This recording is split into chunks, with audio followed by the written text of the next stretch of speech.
Take জগতে এখন একটা বিশাল পরিবর্তনের ঢেউ লেগেছে। একদিকে আছে বছরের পর বছর ধরে রাজত্ব করে আসা এন্টারপ্রাইজ সফটওয়্যার, আর অন্যদিকে উঠে আসছে একদম নতুন এক শক্তি, এইজেন্টেক এআই। তো প্রশ্নটা হলো, এই নতুন যুগে পুরনোরা কি নিজেদের আরও উন্নত করে নেবে, নাকি পুরোপুরি হারিয়ে যাবে? চলুন এই প্রযুক্তিগত লড়াইয়ের আরও গভীরে যাওয়া যাক আর বোঝার চেষ্টা করি শেষ পর্যন্ত কে জিতবে। আর এই কথাটা কিন্তু কোনো সাধারণ মানুষের নয়। এটা বলেছেন স্বয়ং মাইক্রোসফটের সিইও সত্য নাদেলা। তার এই একটা কথাই কিন্তু পুরো ইন্ডাস্ট্রিতে রীতিমতো আলোড়ন ফেলে দিয়েছে। এটা শুধু একটা ভবিষ্যৎবাণী নয়, বরং টেকনোলজি জগতের ভবিষ্যৎ নিয়ে একটা গভীর সংঘাতের স্পষ্ট ইঙ্গিত। নাদেলার এই কথার পর থেকেই জানেন বিনিয়োগকারীদের মধ্যে একটা ভয় কাজ করছে। সবার মনে এখন একটাই প্রশ্ন ঘুরছে, সফটওয়্যার অ্যাজ এ সার্ভিস বা সাস মডেলের দিন কি তাহলে সত্যিই শেষ? এই যে একটা সাস পোকালিপসের কথা উঠছে, এটা কি সত্যি নাকি সবটাই হাইপ? তো আজকের এই আলোচনায় আমরা ঠিক কি দেখব? আমরা বোঝার চেষ্টা করব এই সাসপোকালিপসের পেছনে বাস্তবতা কতটুকু, বড় বড় কোম্পানিগুলো কিভাবে নিজেদেরকে এই নতুন পরিস্থিতির জন্য তৈরি করছে, প্রতিযোগিতার মাঠে কারা টিকে থাকবে, আর ভবিষ্যৎ আমাদের জন্য ঠিক কি নিয়ে অপেক্ষা করছে। আচ্ছা, এই সব হাইপ আর উত্তেজনার বাইরে গিয়ে চলুন দেখি বিশেষজ্ঞরা আসলে কি ভাবছেন। তাদের মতামতটা শোনা যাক। দেখুন, বাস্তবতা হলো এত বড় একটা পরিবর্তন কিন্তু রাতারাতি হয় না। ফরেস্টার অ্যানালিস্ট কেট লেগেটের মতে বড় বড় কোম্পানিগুলোতে যে কোর সিস্টেমগুলো চলছে সেগুলোকে পুরোপুরি পাল্টে ফেলতে কয়েক দশকও লেগে যেতে পারে। তার মানে এটা কোনো বিপ্লব নয়, বরং একটা ধীরগতির বিবর্তন। একটু ভাবুন তো, একটা বড় কোম্পানির সিআইও কি চাইবেন? তার কোটি কোটি টাকার বিনিয়োগ হুট করে ফেলে দিয়ে নতুন কিছু শুরু করতে? একদমই না। তারা বরং চাইবেন তাদের বর্তমান সিস্টেমের সাথেই এআইকে জুড়ে দিতে।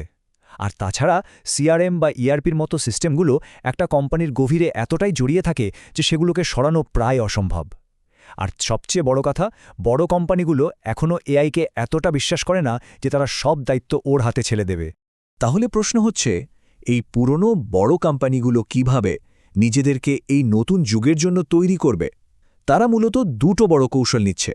চলুন সেগুলোই এবার একটু ভেঙে দেখি। গভীরে যাওয়ার আগে চলুন এজেন্টিক এআই জিনিসটা কি সেটা একদম সহজ করে বুঝে নিই। ধরুন, এটা আপনার একজন পার্সোনাল অ্যাসিস্ট্যান্টের মতো, যে শুধু আপনার কথা শোনেই না, নিজে থেকেও সিদ্ধান্ত নিতে পারে, অন্য সফটওয়্যারগুলোর সাথে যোগাযোগ করতে পারে, আর আপনার হয়ে সব জটিল কাজ করে দিতে পারে। সবচেয়ে বড় যে পরিবর্তনটা আসছে সেটা হলো সফটওয়্যারের দাম ঠিক করার পদ্ধতিতে। এতদিন আমরা পার সিট সাবস্ক্রিপশন মডেলে অভ্যস্ত ছিলাম, মানে প্রতিজন ব্যবহারকারীর জন্য টাকা দিতাম। কিন্তু এজেন্টেক এআই এর যুগে ব্যাপারটা হবে অন্যরকম। মানে আপনি সফটওয়্যার ব্যবহারের জন্য টাকা দেবেন না, সফটওয়্যার আপনার হয়ে কতটা কাজ করে দিচ্ছে বা কি ফলাফল এনে দিচ্ছে তার জন্য টাকা দেবেন। আর এটা কিন্তু কোনো ছোটোখাটো বিষয় না। আইডিসির প্রেডিকশন অনুযায়ী 2028 সালের মধ্যে ভাবা যায় প্রায় 70% সফটওয়্যার কোম্পানি তাদের প্রাইসিং মডেল পুরোপুরি বদলে ফেলবে। এটা একটা বিশাল ব্যাপার যা পুরো ইন্ডাস্ট্রিকেই নাড়িয়ে দেবে। দ্বিতীয় বড় পরিবর্তনটা আরও ইন্টারেস্টিং। এতদিন সফটওয়্যারের জগতে যে আলাদা আলাদা দেয়াল ছিল, যেমন সিআরএম এক জিনিস, ইআরপি আরেক জিনিস, সেই দেয়ালগুলো এখন ভেঙে পড়ছে। কারণ একটা এআই এজেন্ট যদি কার্যকরভাবে কাজ করতে চায়, তার তো সব ডেটা একসাথে লাগবে, তাই না? আর এই কাজটা কিন্তু বড় বড় কোম্পানিগুলো অলরেডি শুরু করে দিয়েছে। অরাকেল থেকে মাইক্রোসফট, এসএপি থেকে সেলসফোর্স, সবাই তাদের আলাদা আলাদা সার্ভিসকে একটা বড় প্ল্যাটফর্মের নিচে নিয়ে আসছে, যাতে এআই এজেন্টগুলো কোনো বাধা ছাড়াই সব ডেটা নিয়ে কাজ করতে পারে। তো এই নতুন পরিস্থিতিতে মার্কেটের চেহারাটা কেমন হবে?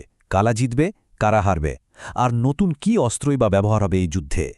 ফরেস্টারের একটা বিশ্লেষণ আছে যেটা বাজারটাকে খুব সুন্দরভাবে 3 ভাগে ভাগ করে দেখিয়েছে। প্রথমত, পয়েন্ট প্রোডাক্টস, মানে যেগুলো ছোটখাটো একটা নির্দিষ্ট কাজ করে, এদের অবস্থা হবে সবচেয়ে খারাপ, কারণ এআই এজেন্টরা সহজেই এই কাজগুলো করে ফেলতে পারবে। দ্বিতীয়ত, ভার্টিক্যাল অ্যাপস, মানে যেগুলো নির্দিষ্ট কোনো ইন্ডাস্ট্রির জন্য তৈরি, যেমন স্বাস্থ্য বা নির্মাণ, এরা কিন্তু বেশ সুরক্ষিত থাকবে।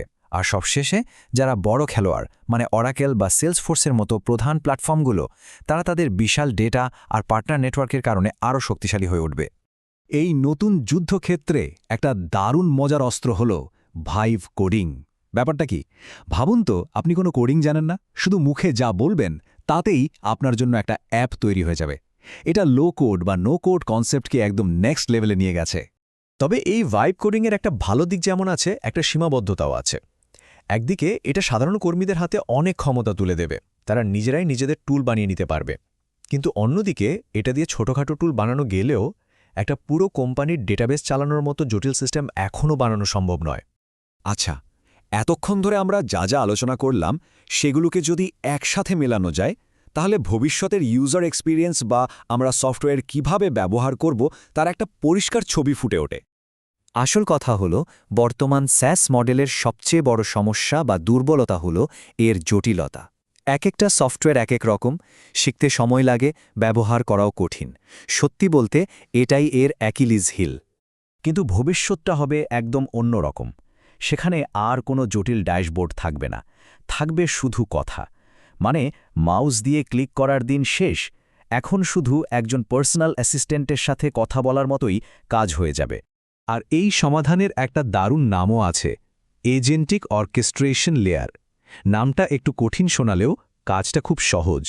ভাবুন, এটা আপনার সব অ্যাপের উপরে থাকা একজন স্মার্ট ম্যানেজারের মতো, যে আপনার কথা শোনে আর পেছনের সব জটিলতা আপনার থেকে লুকিয়ে রাখে। তো এই অর্কেস্ট্রেশন লেয়ারটা ঠিক কি করে?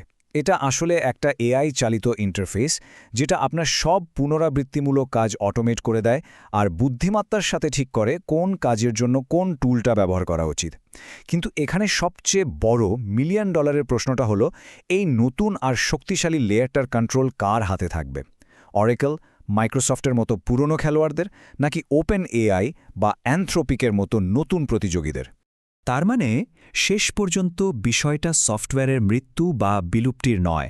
সফটওয়্যার আসলে মরছে না, এটা শুধু আমাদের চোখের সামনে থেকে অদৃশ্য হয়ে যাচ্ছে।